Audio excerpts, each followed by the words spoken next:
لێرەدا هۆکاری بایکۆت و بەشداری نەکردنمان لە یادی ئەنفالا خەینە ڕوو.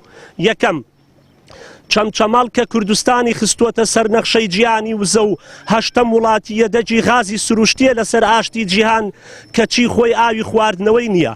کێشەی پرۆژەی ئاوی چەمچەماڵ کە بۆ نیو سەدە دەچێت جێبەجێ نەکراوە بەهۆی کێشەی ملمانیەی سیاسیەوە، بودجەی بۆ دابین کرا و بودجەکەی خوراوە و لە ئێستایشا بەهۆی ململانەی حزبی و سیاسیەوە پرۆژەکە جێبەجێ ناکرێت.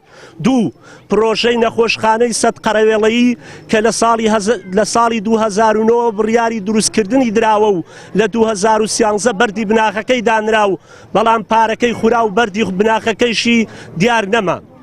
سێم، پرۆژەی شاری غاز کە پرۆژەیەکی ئابووری ستراتیژی بوو بۆ شاری چەمچەماڵ و هەزاران هەلیکاری دەڕەخساند، ئەویش دووبارە بەهۆی ململانەی سیاسیەوە لەبار برا.